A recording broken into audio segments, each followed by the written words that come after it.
बंदर के हाथ में उस तरह पकड़ा दिया गया तो दाढ़ी कैसी बनाएगा ये आप महसूस कर सकते हैं। और बाद में इन्होंने अलग कर दिया। इसका मतलब है कि कहीं लेन देन हुआ है। जब उनका गदा चल जाएगा, सारी न्यायपालिका, कार्यपालिका सब हमारा काम कर देंगे। आंसू आ जाते हैं जब ऐसी सोचते हैं, रात में नींद नहीं आती है। तो 16 दिनों से ये याचना कार्यक्रम चल रहा है तदर्थ शिक्षकों का। अभी भी इस पर कोई भी सुनवाई नहीं हुई है। तो यहाँ पर सबसे ज्यादा बड़ा दोषी कौन है? मौजूदा योगी सरकार या फिर शासन और प्रशासन? इसी को पता करने हम आज आए हैं इन तथर्क शिक्षकों के बीच। तो चलिए इनसे जानते हैं कि आखिर ये क्यों इतने दिन हो गया है और अभी भी विलंब पे विलंब हो रहा है, और जो इनकी मांगे हैं वो आखिर क्यों इतने दिनों के बाद भी पूरी नहीं की जा रही हैं। सर, आज 16वां दिन है, कोई अपडेट है 16वां दिन? आज भी कोई अधिकारी हमारे पास न तो ज्ञापन लेने आया, न हमारी बात किसी अधिकारी से हो पाई है अब तक। अधिकारियों का कुछ का कहना है कि इसमें इन लोगों को सर्विस समाप्त करने का आदेश हुआ, तो ऐसा कुछ भी नहीं है, क्योंकि मेरे हिसाब से जो व्याख्या प्रस्तुत की जा रही है माननीय मुख्यमंत्री जी के सामने हम लोगों के विषय में, वो गलत है। माननीय उच्च न्यायालय का जो भी न्यायाधीश होता है उसका लेवल, इनका जो शासन का प्रमुख सचिव न्याय होता है वो भी जिला जज लेवल का ही होता है, और उच्च न्यायालय का न्यायाधीश उससे अधिक कहीं जानकारी रखता है। तो ये जो लीगल सेल का मसला है उसको प्रशासनिक सेल वाले अगर तय करेंगे तो बंदर बांट वाली स्थिति होगी। कि एक कहानी हमने सुनी थी बचपन में कि बंदर के हाथ में उस तरह पकड़ा दिया गया तो दाढ़ी कैसी बनाएगा ये आप महसूस कर सकते हैं। तो वही है परिणाम, और कुछ ज़्यादा बड़ी बात नहीं कहूँगा। गलत जगह पर गलत लोगों को निर्णय लेने का अधिकार दे दिया गया है जिनको वास्तविकता की जानकारी नहीं है, और उसका प्रमाण है जो हाईकोर्ट के न्यायालय के न्यायाधीशों ने हम लोगों के पक्ष में 300 से अधिक रिटों में भुगतान का आदेश दिया है। ये प्रमाण है कि इनके अधिकारी गलत हैं और हम तदर्थ की मांग सही है। बस और ज़्यादा बड़ी बात कहना नहीं चाहूँगा। एक बार थोड़ा सा फिर से समझा दीजिए कि आखिर आपकी मांग है क्या?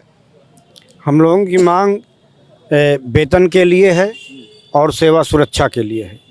हम लोग शासकीय सहायता प्राप्त माध्यमिक विद्यालयों के तदर्थ शिक्षक हैं। 2000 के बाद नियुक्त हैं, और 9/11/2023 को शासन ने एक पत्र निर्गत किया, शासनादेश, जिसमें बकाया वेतन का भुगतान 16 महीने 9 दिन का भुगतान करके सेवा समाप्त किया। और जो सेवा समाप्त किया है वो 93 से लेकर के अब तक नियुक्त सभी तदर्थ शिक्षकों को सेवा समाप्त किए हैं। उसके बाद 8/7/2024 को एक शासनादेश लागू हुआ जिसमें इन्होंने मानदेय देने की बात कही, और मानदेय देने में भी उसमें 93 से लेकर अब तक नियुक्त सभी तदर्थ शिक्षकों को जोड़ा गया कि जो भी हैं, जितने भी तदर्थ हैं, सबको मानदेय ही मिलेगा। लेकिन 26/9/2024 को इन्होंने संशोधन किया। उस जो मानदेय का जो उन्होंने शासनादेश लागू किया था उसमें संशोधन किया। संशोधन करके 93 से लेकर के 2000 तक के नियुक्त तदर्थ शिक्षकों को अलग कर दिया। हाँ, उनको कहा कि ये इससे तदर्थ इससे बाहर होंगे, इनको मानदेय नहीं, इन्हें वेतन मिलेगा। तो जब ये अलग किए तो यहीं से इनकी मंशा जाहिर हो गई कि कहीं ना कहीं कुछ गड़बड़ हुआ है। इसलिए कि शासन के जिम्मेदार अधिकारियों ने, एसीएस साहब ने, डायरेक्टर ने, जो कि आईएएस अधिकारी हैं, उन्होंने सुप्रीम कोर्ट में लगाया था एफिडेविट कि 93 से नियुक्त अभी तक नियुक्त सभी तदर्थ शिक्षक एक हैं, और बाद में इन्होंने अलग कर दिया। इसका मतलब है कि कहीं लेन देन हुआ है। जिस तरीके से देखा जा रहा है, लगभग कितना समय हो गया अभी तक वेतन नहीं है आप लोगों का? ये मान चलिए कि लगभग 13-14 महीने हो गया है, हम लोग को वेतन नहीं मिल रहा है। जबकि हम लोग विद्यालय में काम कर रहे हैं, बच्चों को पढ़ा रहे हैं, उसके बावजूद भी सरकार हम लोगों को वेतन नहीं देना चाहती। सरकार देना चाहती है, लेकिन जो कार्यपालिका में बैठे हुए हमारे कर्मचारी हैं, ये सरकार को गुमराह कर रहे हैं। ये वेतन देना नहीं चाहते हैं। इसमें सरकार का ही दोष नहीं है। जो कर्मचारी अधिकारी रूप में बैठे हैं कुर्सी पर आसन जमाए, ये सरकार को गुमराह कर रहे हैं, उनको मतभ्रष्ट कर रहे हैं कि इनको वेतन ना दिया जाए। जबकि ऐसी कोई बात नहीं है। हम लोग कार्य कर रहे हैं, वेतन हम लोग को मिलना चाहिए, और हम लोग सुचारू रूप से कार्य कर रहे हैं। आज से नहीं, करीब 15-16 साल से कर रहे हैं। कुल कितने तथर्क शिक्षक होंगे? 1111। 1111 तो सभी शिक्षक अभी भी सेवा दे रहे हैं लेकिन वेतन नहीं मिल रहा है, तो ये एक बड़ी समस्या है। आखिर कैसे घर का सब चल रहा होगा सर? अब खर्चा क्या, सब हम लोग तो पहली चीज़ हनुमान बाबा बजरंग बली को साक्षी मान के उनकी पूजा करके हम लोग याचना कार्यक्रम की शुरुआत करती है। और ये याचना नहीं, हमारे लोग की तपस्या है। हम लोग का इतिहास है कि तपस्या करके बड़े कर दिया है। तो हमको हनुमान जी पे विश्वास है, उनके गधे पे विश्वास है। जब उनका गधा चल जाएगा, सारी न्यायपालिका कार्यपालिका सब हमारा काम कर देंगे। बस हम यही जानते हैं, ईश्वर की जब कृपा होगी, और कृपा हुई थी। इसके पहले 53 दिन का याचना हमने किया था, बजरंग बली का गधा चला था। सारी होते हुए किसी शिक्षक को नहीं पता था हमको 16 महीने 9 दिन का वेतन मिल जाएगा। जब गधा उनका चला तो सब धाराशाही हुए, रातों रात सब कुछ आया और सबको वेतन मिला। हाँ, भैया ने बताया कि दुश्मन धाराशाही होंगे। कौन है सबसे बड़ा दुश्मन? कार्यशैली, प्रशासन या फिर मौजूदा सरकार? नहीं, इसमें दरअसल कोई एक दोषी नहीं है, दोषी सभी हैं।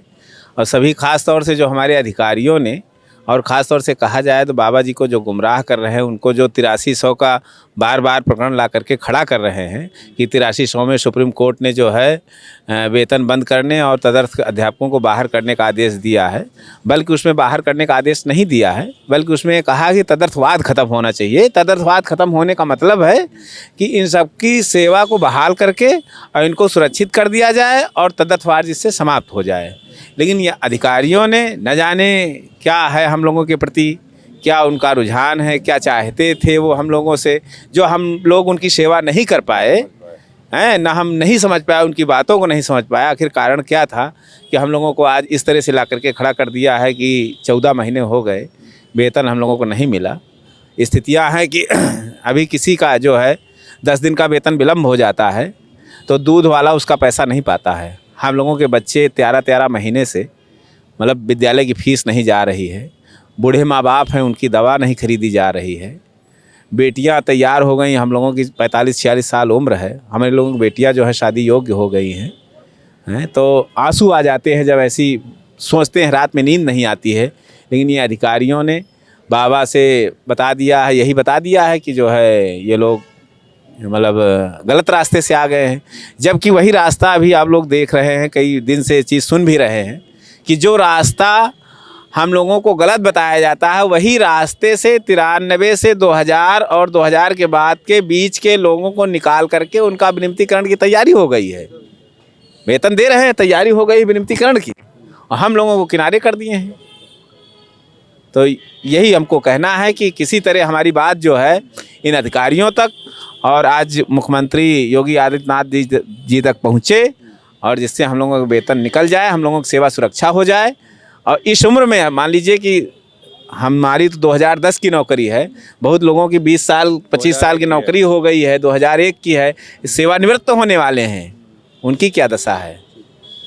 तो आपने देखा किस तरीके से कुल 13 से 14 महीने हो गए हैं लेकिन अभी भी वेतन नहीं मिला है। और यहाँ पर जो ये शिक्षक जिसे जिम्मेदार ठहरा रहे हैं, वो साफ तौर से ये कह रहे हैं कि योगी जी को यानी मुख्यमंत्री जी को गुमराह करने का प्रयास है और कहीं ना कहीं लेन देन का भी एक बड़ा आरोप लगा रहे हैं। कैमरा पर्सन अंबर शुक्ला के साथ उत्कर्ष सिंह, लखनऊ।